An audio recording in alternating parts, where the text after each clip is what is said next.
It was past midnight when I heard the soft knock on my bedroom door. At first, I thought it was my mom, but when I opened it, there he was. My stepfather.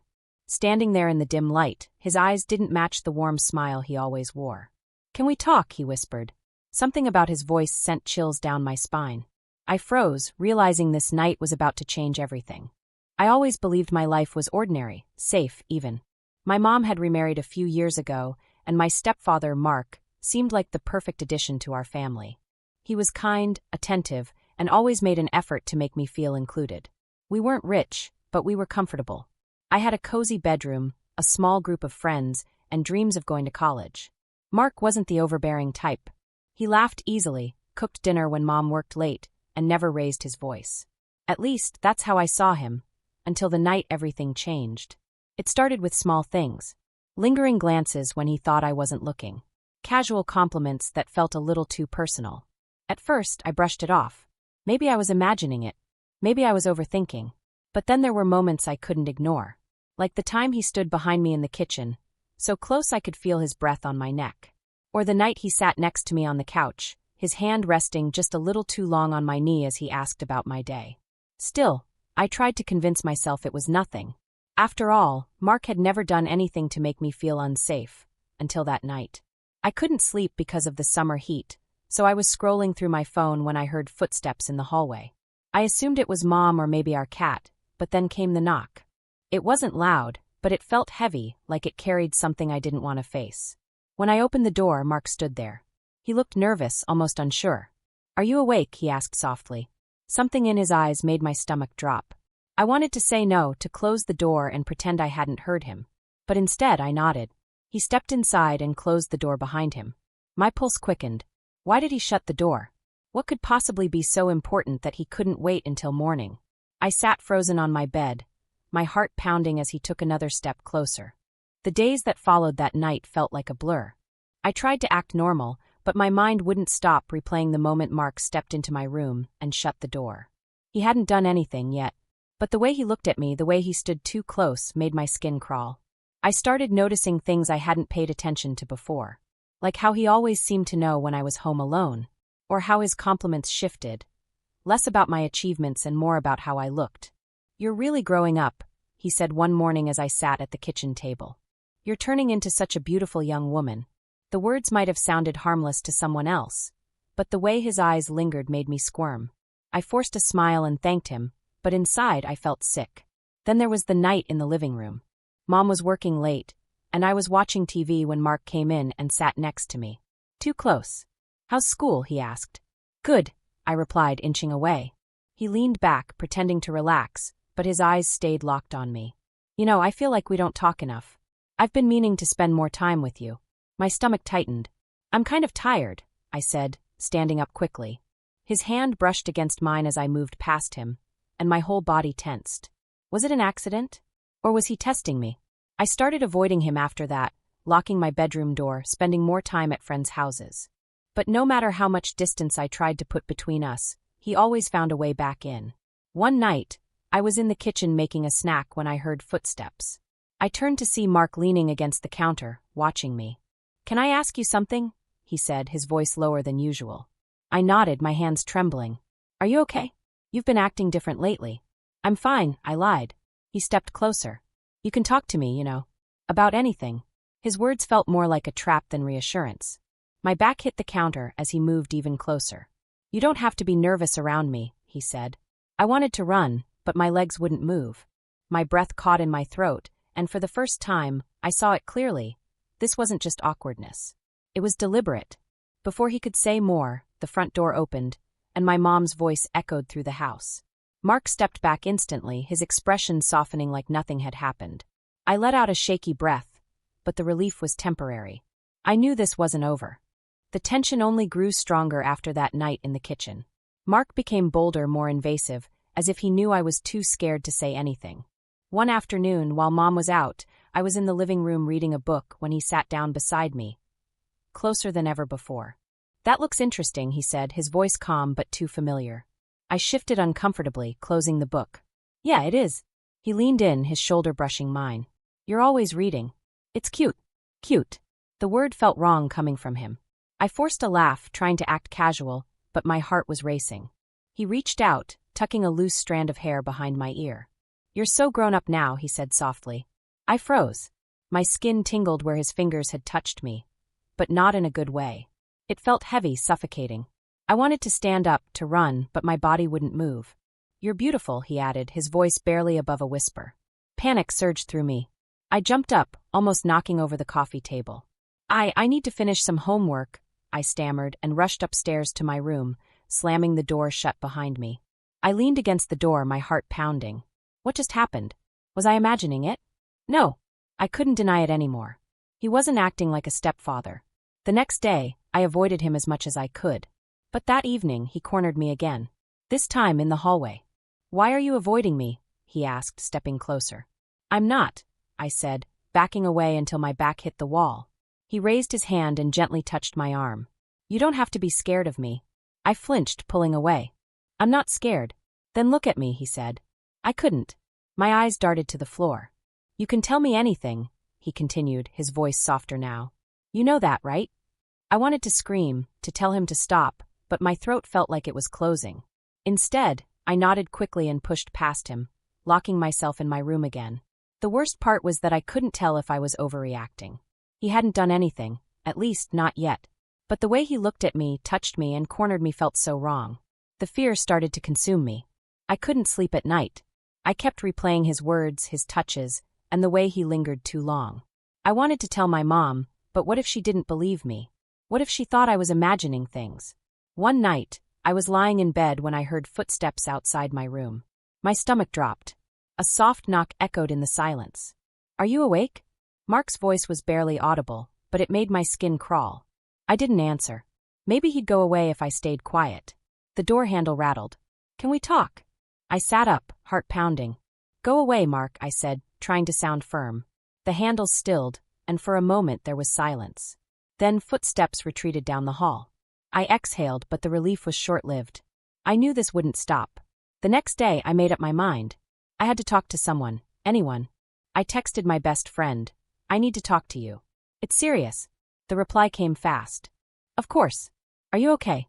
I wasn't, but admitting it felt impossible. "Not really. Can we meet after school?" I stared at my phone, my hands trembling. I didn't know what I was going to say, but I couldn't keep this secret any longer.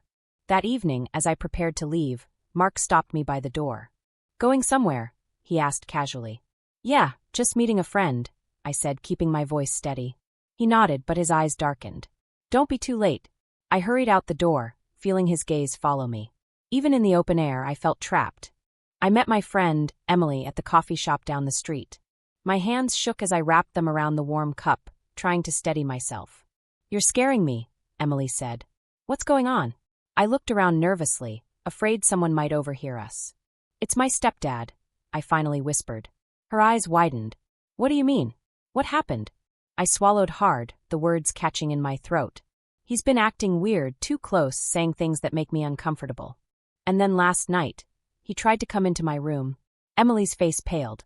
"Are you serious?" I nodded, my eyes filling with tears. "I don't know what to do. I'm scared, Emily." She reached across the table and squeezed my hand. "You have to tell your mom. She needs to know." But that was my biggest fear. What if Mom didn't believe me? What if she thought I was making it up? I shook my head. "I can't. She loves him. She'll think I'm lying." Emily's voice turned firm. "You can't keep this to yourself. If he's acting like this now, it could get worse." Her words echoed in my mind as I walked home that night.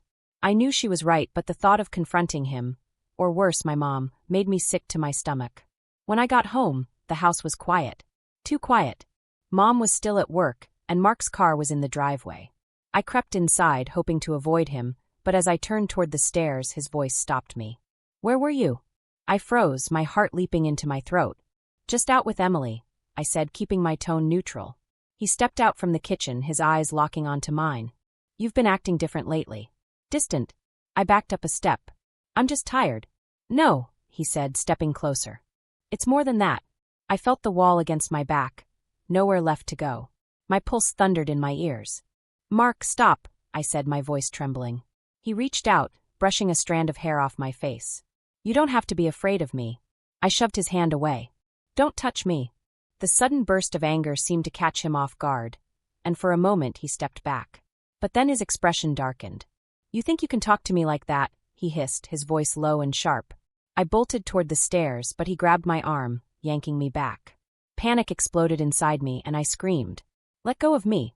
The front door burst open, and my mom's voice rang out. "What the hell is going on?" Mark immediately let go, stepping back as if nothing had happened. "She's overreacting," he said quickly. "We were just talking." But the look on my face must have said it all because my mom's expression changed. "Get away from her," she snapped, stepping between us. Mark's face twisted. "You're going to believe her over me?" "Yes," my mom said without hesitation. "Pack your things and get out." For a moment he looked like he might fight back, but then he grabbed his keys and stormed out, slamming the door behind him. I collapsed into my mom's arms, sobbing uncontrollably. "It's okay," she whispered, stroking my hair. "You're safe now." But I wasn't sure I'd ever feel safe again. The hours after Mark left felt surreal. My mom held me tightly, but I could feel her trembling. Neither of us spoke for what felt like forever. The silence was heavier than any words could have been. Finally, she pulled back and looked me in the eye. "I need you to tell me everything," she said gently. And I did. I told her about the stairs, the comments, the nights he lingered too long, and the way he tried to corner me. My voice shook, but I didn't hold anything back. Her face crumbled with each word. Tears spilled down her cheeks, and her hands gripped mine so tightly it almost hurt. "I'm so sorry," she whispered. "I should have seen it. I should have protected you." I shook my head. "You didn't know." But deep down, I wondered if there had been signs she missed, or chose not to see. That night, we both slept with our doors locked. Or at least, we tried to sleep. Every creak in the house made me jump, and I found myself staring at the door, half expecting it to open. The next morning, Mom called the police. I sat in the living room as she explained everything. My stomach twisted into knots, but hearing her voice, strong and unwavering, made me feel safer. Mark was arrested later that week. It turned out he had a record, a history of inappropriate behavior that he'd kept hidden. The police told us we were lucky it hadn't escalated further. Lucky. I didn't feel lucky. For weeks, I couldn't step into the kitchen without hearing his voice. I couldn't sit on the couch without feeling his hand brush against mine. I jumped every time my phone buzzed, terrified it might be him. Therapy became my lifeline. I sat in a small room with a counselor, picking apart every memory, trying to untangle my guilt and fear. "I feel dirty," I admitted one day. "Like I should have done more to stop him." My therapist shook her head. "You didn't do anything wrong." "He did." It was a simple statement, but it took me months to believe it. Meanwhile, my mom struggled with her own guilt. She blamed herself for bringing him into our lives, for trusting him. I tried to reassure her, but the cracks in our relationship didn't disappear overnight. We both had nightmares. Mine were about him sneaking back into the house. Hers were about not believing me soon enough. Friends at school noticed the change in me. I stopped hanging out. I avoided parties.